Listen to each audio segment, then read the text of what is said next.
So we open up with our boy, Joe Dillon, who is kind of, I don't know, he seemed kind of like a leader of this group. He's definitely the most aggressive boy, but they're playing like Wild West. It's some of the boys are pretending to be invading like the local indigenous tribe peoples. But my first question is we got to pay attention to is, what is this narration? So I think what Joyce is doing here is he's setting the framework that even at a young age, all children are kind of like typecasted. We're all looked at our parents and said, all right, this is what they're going to be. And they stereotype us right from the beginning of who we are. And I think that through the whole story, we see this is kind of an adventure that these children are breaking out of the norms of the standards that are set upon them. You know, some critics have, when we talk about what James Joyce thought of the church. Going there already. Okay, let's do it. We're going right into this, buddy. Right into this. He had a negative view, and in general, he didn't like how life put all of these structures onto you, these expectations of when you're a father, you act this way. When you're in a religion, you have to do certain rituals and things when you're in a religion and have certain moralistic standards. When you're, married, you have certain expectations as a husband, what you need to perform. Yeah. Critics will point out here that Joe Dillon was the most aggressive and almost kind of like a bully. Yet he's the one that grew up to be a priest, who usually we think of as humble, as docile. But you got to remember, Joyce viewed the church almost as aggressive, the way it was involved in politics and stuff like that. That he's almost viewing the way that the church would assert influence on Irish laws and such, that Joe Dillon being the bully and trying to control things is going to be drawn to a vocation that almost allows him to live out his fantasy. So is he really breaking his stereotypes and expectations, or is he choosing careers that allow him to exercise his aggressions? Oh, for sure. Yeah, Joe is, I think, falling into the trope here because the priesthood is a very powerful position. I mean, you have people that look up to you. You have people that listen to you. You have a lot of influence in your community. This is not a job that is something to just be scoffed at. And Joe Dillon is going to be in a position to continue to bully people if he wanted to, because he could abuse his power and he could take advantage of others like he did in his youth. Now, you said something earlier about how we have expectations of children. And I think that's true. But it's also worth pointing out that the expectations of what you're supposed to do as a 40-year-old man who's in a Catholic church and is, the leader of the scout pack for Cub Scouts, whatever. Like you have these certain expectations, right? Right. The children are almost a little bit before that, right? Like they don't have as many expectations, and here they are fantasizing, right? They're being kids, they're playing, but they're almost. I wonder if Joyce viewed them as the purest form of life, because they get to do and be what they want without fulfilling what other people expect of you even. Right. So I kind of looked at this too as, okay, the children are blank slates, but what are they drawn to? They're drawn towards violence. And so is Joyce kind of pointing out that as youths, before we are tempered by our age and possibly, corrupted by society, do we gravitate towards violence as a species? Well, is it what Joyce is saying, or is that what we're thinking, right? Let's focus on what we think, because the narrator might be a little bit different, right? He's described as, quote, the reluctant Indians who were afraid to seem studious or lacking in robustness. I was one. So this boy is he more afraid to join and partake in when we join certain circles, sometimes like there's a cause or a rally for something. And sometimes we join it not because of the cause or the rally, but because our friends are in it, our family told us to do it, or sometimes it increases our social standing, that it almost becomes currency. And here's this boy who's afraid and reluctant to almost join certain things. Oh, yeah, I like that. So I think that the narrator is almost kind of the hero of the story, right? He's the one that is pushing back against what is the expectation or what will become the expectation of him. You guys are just on the opening paragraph. Welcome to James Joyce. I promise we won't do this for the whole piece, but you just have to understand that there's certain authors that are able to layer so much meaning in one sentence, and boy, is Joyce one of them. Let's jump to Father, because you mentioned to me earlier you wish we had read this closer to Sisters. And if you remember, Father Flynn, I think was his name, was the one that passed away. The church, it's dying. And if you remember Araby, like they were living near a church, like there's all these influences of religion in a Joyce story particularly. And here we got Father Butler catches Leo Dillon, Joe's brother, with, a comic. Was it X-Men? There's a lot of ways to take this, but why do you think the father was so upset that the boy... What are some of the ways we can interpret why the father was upset that the boy had comics? I think for me, it was because it was taking away from his religious studies and times, and it was something that was corrupting him that wasn't of the church, was kind of how I took it. You know, we've talked before in some of our Russian Orthodoxy talks about how theosis is repetition. It's drilling in, you're aiming for humility, and for the boys to have defiance for the church, to not enter into that that state of repetition and listening, that it's almost kind of like a symbol of rebellion, a symbol of pulling away from the church. Right. Is that kind of what you're saying? Yeah, exactly. I guess it was something that it's just taking away from his studies. So you're not practicing, you're not doing your Hail Marys, you're not praying, you're doing something that is not holy, then it's seen almost as a sin. Here's another way to think about it. Okay. So he's just like, oh, those comics, those writers, they're just selling it to get a quick buck to buy some cheap whiskey, which, spoiler alert, that's what a lot of high literary authors do too. It's not just the cheap comic book writer. But here's another way to think about it. He's insulting the authors. Where do you think these comic books came from, sir? I don't know. That's a good question. So some of the ones that they've listed are English comics. And if we go back to during the time that he was writing this, is Ireland running itself? Is it a sovereign country? Okay, so we have the Irish-English conflict in there. Wow, Joyce is incredible to embed that. I didn't pick up on that. So good. Right. So right now, Ireland is under English rule. Long history of hating the English, of being subdued, riots being put down. And you have those dirty English cheap comics in my classroom, right? Yeah, okay. That makes a lot of sense. So we're doing the layers here. We get treated to a brilliant Dubliners line here. I love this because the father finishes rebuke with, "Now, Dylan, I advise strongly, get at your work or..." That's it. ... He just gets cut off. Oh, a great Dubliners line. Like, wait, what are you talking about? That's an incomplete sentence. Exactly. Right? James Joyce thought... Yeah, welcome to Joyce. Yeah, well, James Joyce thought Dublin was paralyzed, that they were unable to move forward, that they were afraid to come to a decision, because a decision is a conclusion, right? Might be wrong, but it's still a conclusion. And that's the problem, is that Dublin, in his eyes, James Joyce's eyes, Dublin wasn't doing that. They were frozen. So there's all these symbols of people unable to achieve their goals, of unable to complete their sentences. Or if you remember from Sisters, Mr. Cotter, if you remember, a cotter pin is something that fastens something into place, paralyzing something. All these different levels Joyce will tackle in his literature about how Dublin is unable to move forward because they can't come to decisions. They can't make conclusions. They're paralyzed. Do you think that if decisions had been made, that it would have made a difference, though, at all? Well, let's think of it this way. If a decision was made, that would be structure being put onto the boy. It would be most likely Catholic structure. It is a school, so we'll talk about it in RB, that just because you go to the school doesn't mean that you're necessarily studying to be a priest or a nun, but you can take it that way if you want. I don't care if you take a formalist approach to literature. But you remember later on in the story, just to jump ahead, I guess, a little bit, when the boys are away, they're like, hey, I feel I'm no longer influenced and I feel further away from school and school's teachings.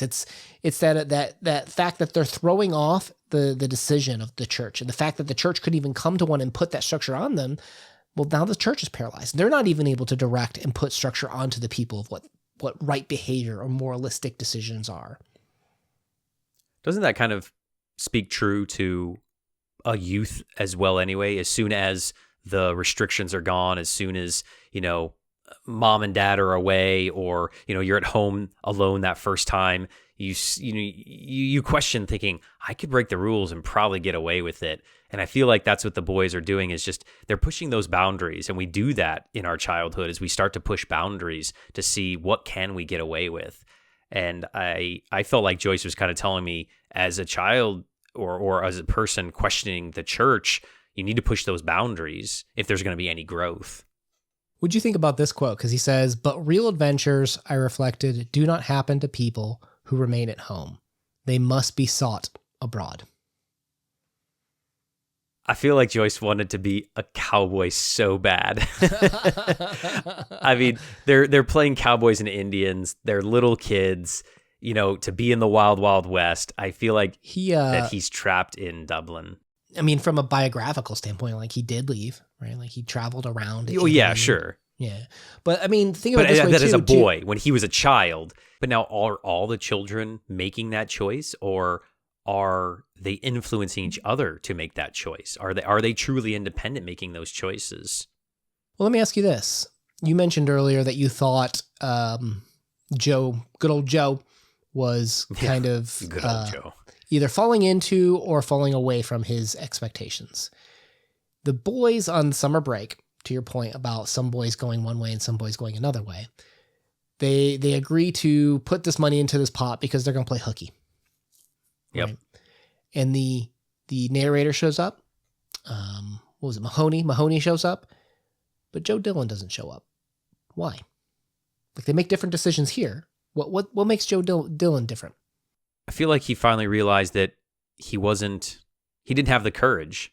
It was too daring for him, I feel like. Okay. That he finally grew up a little bit and made an adult decision, because kids can make adult decisions sometimes.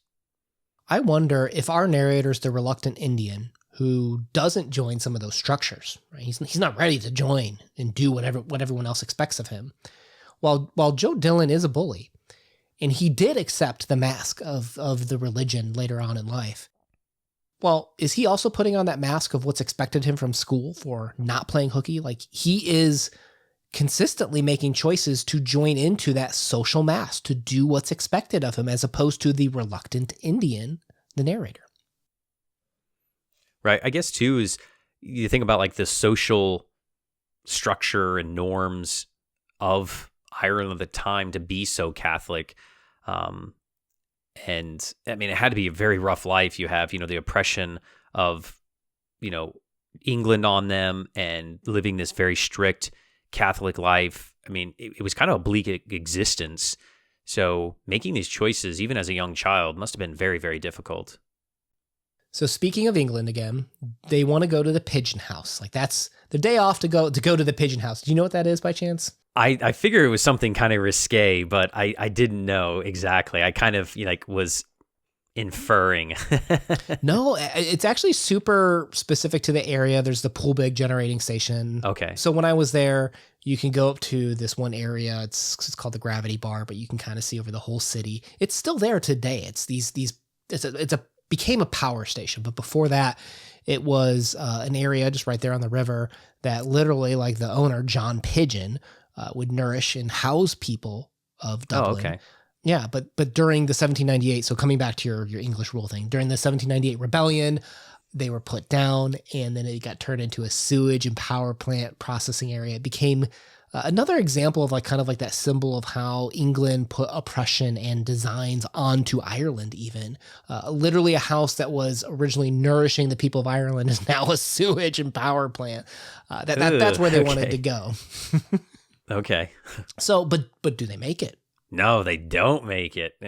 Right. Like the boys are fantasizing about town. They're having a good time. There's even some commentary there about the Protestantism and such, the Catholics, the Joe Dylan's parents, again, people that went to church every week.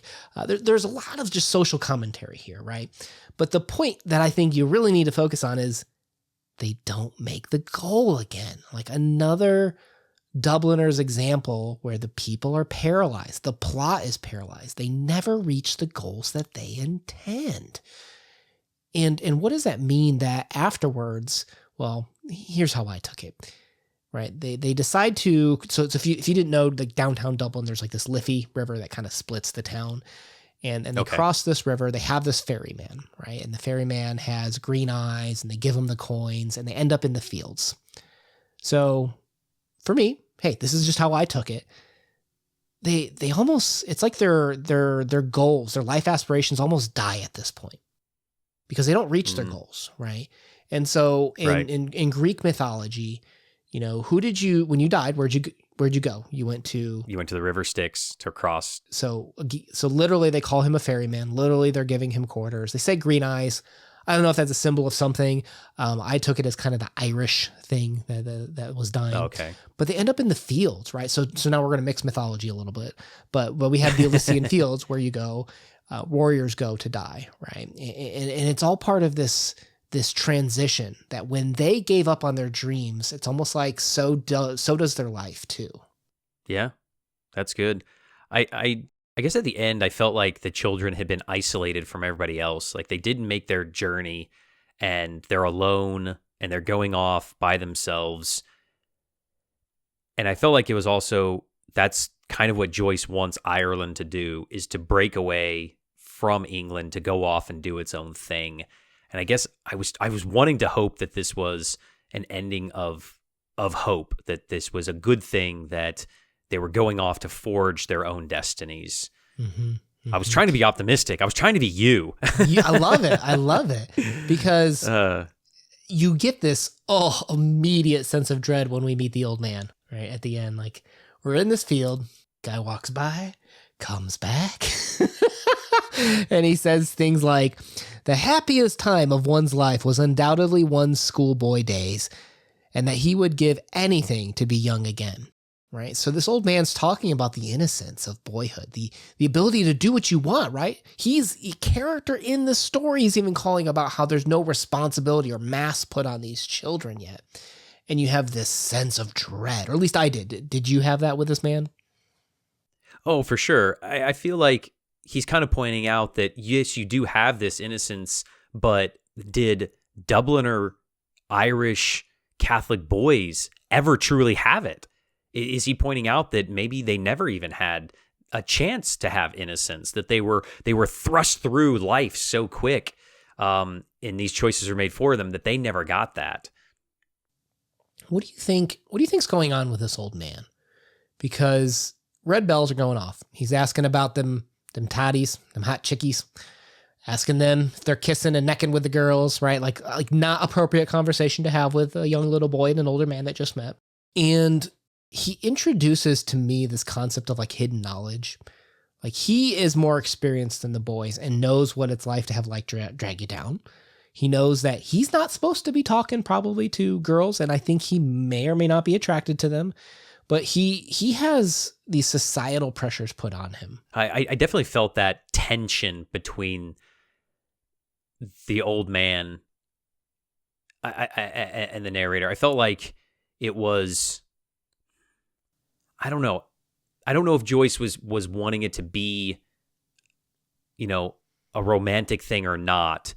Well, don't worry about what Joyce wanted. Don't worry about what Joyce wants. Tell me what you think.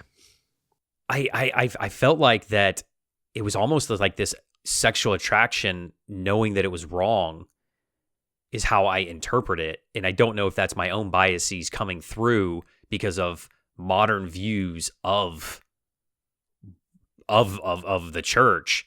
I felt like it was how I interpret it.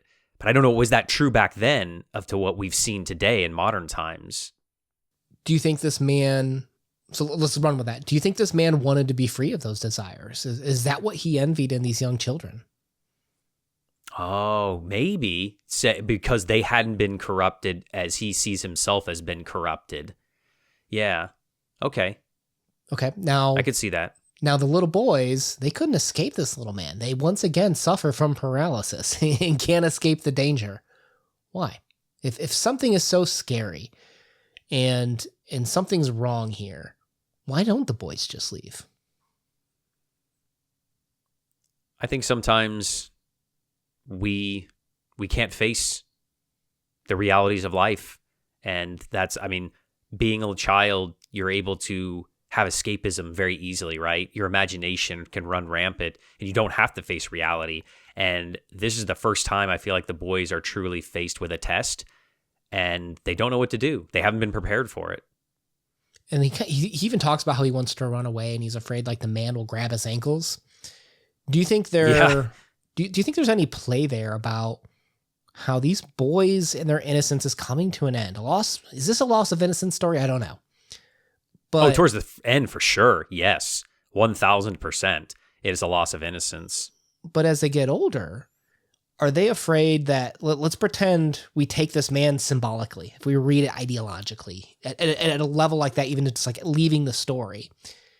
Is this society? Is this age? Is this, as we get older, we take on certain responsibilities?